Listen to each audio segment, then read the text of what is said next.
Halo semuanya, kali ini kita akan mempelajari tentang pemanfaatan rekayasa genetika. Salah satunya adalah dengan pengaplikasian atau pembuatan genetically modified organism atau yang lebih dikenal sebagai GMO. Apa sih yang dimaksud dengan GMO? GMO sendiri merupakan singkatan dari genetically modified organism, atau artinya adalah tumbuhan yang sudah termodifikasi secara genetik atau mengalami perubahan pada materi genetiknya. Perubahan pada materi genetik tersebut sebenarnya bisa dilakukan dengan berbagai metode. Metode pertama adalah dengan melakukan domestikasi. Kemudian ada juga metode persilangan atau hibridisasi, dan juga kita bisa melakukan mutasi yang disengaja dengan menggunakan mutagen. Mutagen dalam hal ini bisa berupa radiasi, seperti radiasi sinar gamma atau radiasi UV. Dan yang terakhir adalah dengan menggunakan metode rekayasa genetika, di mana arti dari rekayasa genetika ini sendiri adalah melakukan perubahan materi genetik secara langsung. Atau kalau dalam bahasa Inggris sih kita sebutnya sebagai direct method, atau metode yang dilakukan secara langsung. Nah, untuk metode dari rekayasa genetika sendiri sebenarnya bisa dilihat pada gambar yang ada di samping ini. Bahwa pada gambar di samping kita bisa lihat ya contohnya. Pertama adalah kita ingin memindahkan gen dari bakteri ke dalam tumbuhan. Jadi langkah pertama adalah dengan melakukan DNA ekstraksi atau mengambil DNA dari bakteri ini. Kemudian kita harus mengambil gen yang memang ingin diperbanyak pada tumbuhan. Jadi nih, misalnya pada bakteri ini terdapat gen tahan terhadap hama atau misalnya tahan terhadap jamur. Maka kita bisa mengambil gennya dengan cara melakukan isolasi, misalnya saja dengan metode PCR. Kemudian setelah kita melakukan cloning, kita bisa memasukkan gen ini ke dalam tumbuhan. Jadi di sini tentunya ada faktor yang kita gunakan, misalnya adalah dengan plasmid. Setelah itu, kita bisa memindahkannya ke dalam tumbuhan dengan metode transformasi. Dari metode transformasi ini, tumbuhan yang sudah atau sel tumbuhan yang sudah memiliki gen of interest atau gen yang memang ingin diekspresikan, maka dia harus melalui proses tissue culture atau kultur jaringan.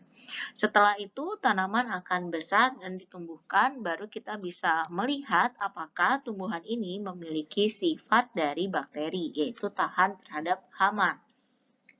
Nah, untuk metode ini kita berkata bahwa rekayasa genetik yang dilakukan adalah secara langsung. Sebenarnya yang disebut dengan GMO atau Genetically Modified Organism itu sudah dilakukan sejak lama. Salah satunya adalah pada saat proses domestikasi. Mungkin teman-teman sekarang sudah melihat ada yang kita sebut sebagai kol, kemudian ada yang kita sebut sebagai kembang kol, brokoli, dan lain sebagainya. Namun, pada saat dahulu kala, semua tumbuhan atau jenis sayuran tersebut berasal dari satu jenis tanaman yang disebut sebagai, atau nama latinnya adalah Brassica oleracea. Ternyata pada setiap batang atau pada setiap bagian dari Brassica oleracea ini, kita bisa melakukan seleksi atau proses domestikasi.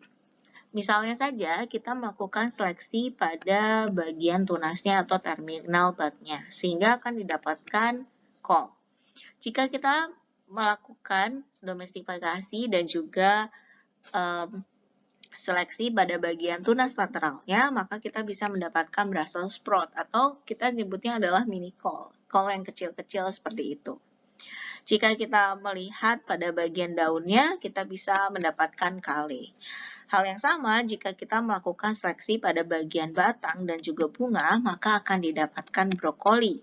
Dan juga apabila kita melakukan seleksi pada klaster bunga, maka kita bisa mendapatkan kembang kol atau cauliflower. Proses domestikasi ini sendiri sebenarnya sudah dilakukan dari zaman dahulu kala. Fungsinya tentu saja untuk mendapatkan bahan makanan. Dan proses yang dilakukan antara lain yaitu dengan melakukan persilangan secara alami yang dilanjutkan dengan metode seleksi. Jadi nanti yang akan ditumbuhkan berikutnya adalah tanaman-tanaman yang memang memiliki sifat yang diinginkan. Pada saat kita mempelajari tentang GMO, sebenarnya terdapat beberapa terminologi atau istilah yang teman-teman perlu pahami. Ada istilah transgenik, di mana gen yang kita ingin ekspresikan tersebut atau gen yang dipindahkan ke dalam tumbuhan berasal dari spesies yang berbeda dan tidak dekat. Jadi contohnya kalau misalnya kita ingin memindahkan gen dari bakteri ke dalam tumbuhan, misalnya ke dalam Arabidopsis atau tomat, maka itu kita sebutnya adalah sebagai transgenik. Istilah lainnya adalah cisgenik. Cisgenik itu adalah gen yang berasal dari spesies yang sama atau memiliki kekerabatan yang dekat. Jadi contohnya dia masih ada dalam satu genus dan lain sebagainya. Nah, itu kita sebutnya sebagai cisgenik. Istilah berikutnya adalah subgenik. Subgenik ini sendiri sebenarnya seperti perubahan gen, kayak memperbanyak, menghilangkan, menyisipkan, yang salah satu fungsinya adalah untuk menghambat ekspresi gen. Selain ketiga istilah tersebut, ternyata ada juga loh istilah genetically engineered dan genetically modified organism. Apa perbedaan keduanya? Sebenarnya, istilah genetically modified organism itu mengacu pada proses modifikasi materi genetik, di mana modifikasi ini sendiri bisa dilakukan secara langsung dan juga secara tidak langsung atau secara alami. Nah, yang dimaksud dengan secara tidak langsung seperti apa? Misalnya, hibridisasi atau persilangan. Kemudian ada juga metode mutasi dengan menggunakan radiasi. Ya, atau metode lainnya yaitu seperti poliploidi atau misalnya duplikasi kromosom. Nah, semua ini kita sebenarnya juga bagian dari modifikasi. Bahkan yang kita kenal sebagai rekayasa genetik atau transgenik itu juga part dari modifikasi. Hal ini berbeda dengan kata engineer. Engineer di sini artinya adalah melakukan rekayasa. Sehingga istilah rekayasa ini tentunya mengacu pada perubahan genetik yang memang disengaja dan dilakukan secara langsung. Contohnya saja pada tanaman transgenik, yaitu ketika kita memasukkan suatu gen ke dalam tumbuhan tersebut. Jadi itu ya teman-teman perbedaan antara kata genetically modified organism dan juga genetically engineered organism. Namun untuk sekarang ini yang dikenal dengan tanaman GMO atau tumbuhan GMO sebenarnya adalah tumbuhan yang sudah direkayasa materi genetiknya secara langsung atau istilahnya adalah genetically engineered organism. Aplikasi dari GMO sendiri atau dengan melakukan modifikasi pada tumbuhan, modifikasi materi genetik pada tumbuhan, antara lain untuk menghasilkan tumbuhan yang memiliki nilai lebih. Nilai lebih bisa dilihat dari kita menghasilkan tumbuhan yang tahan hama atau tumbuhan yang memiliki gizi tambahan. Contohnya kalau teman-teman pernah mendengar beras yang memiliki beta-karoten. Atau fungsi lainnya adalah tumbuhan tahan herbisida, tumbuhan tahan panas, dan juga kekeringan. Nah, untuk di Indonesia sendiri, memang banyak sekali dilakukan metode transformasi dan juga rekayasa pada tanaman, rekayasa genetik pada tanaman. Contohnya saja adalah pada tebu yang tahan panas dan juga tahan kekeringan. Fungsinya tentu saja untuk meningkatkan produktivitas tanaman tebu, sehingga di Indonesia sendiri kita tetap kebutuhan akan tebu atau gula tetap tercukupi. Aplikasi lainnya adalah kita bisa menghasilkan tumbuhan penghasil vaksin. Contohnya mungkin teman-teman pernah dengar istilah banana vaksin. Banana vaksin ini artinya kita mengekspresikan salah satu bagian dari virus atau protein coating yang ada pada virus dan kita masukkan ke dalam tumbuhan. Jadi nanti ceritanya kita makan pisang, kemudian kita ternyata sudah mendapatkan kekebalan atau part dari si virus tersebut untuk membangun sistem imun di dalam tubuh kita. Atau juga untuk menghasilkan produk gen yang diinginkan. Selain itu, kita juga bisa menghasilkan tumbuhan seperti buah-buahan yang lebih tahan lama untuk disimpan. Berikut adalah beberapa metode transformasi. Jadi mungkin di beberapa materi sebelumnya teman-teman sudah sering melihat ada Agrobacterium tumefaciens untuk melakukan rekayasa genetik pada tumbuhan. Sebenarnya ada metode-metode lainnya, misalnya saja seperti metode particle bombardment. Saya salah tulis di sini, ini bukan ectovarasi, tapi metodenya namanya adalah particle bombardment.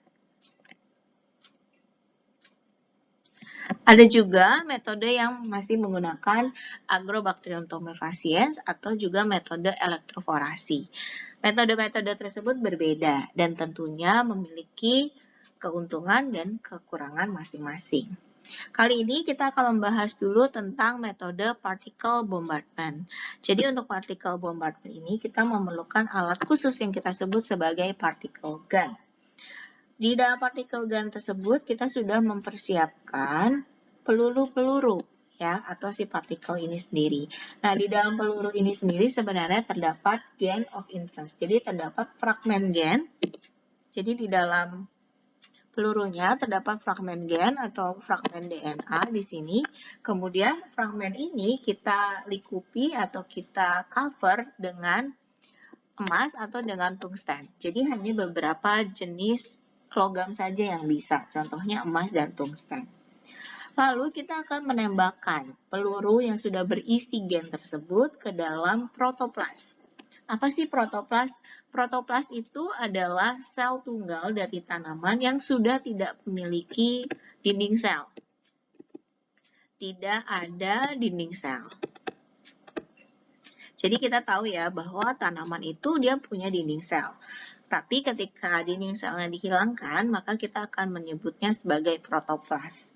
Kemudian, si peluru berisi fragmen gen ini akan ditembakkan ke dalam protoplas tersebut. Tentunya dengan kecepatan yang sangat tinggi, sehingga fragmen gen tersebut bisa masuk ke dalam inti sel dari sel tumbuhan.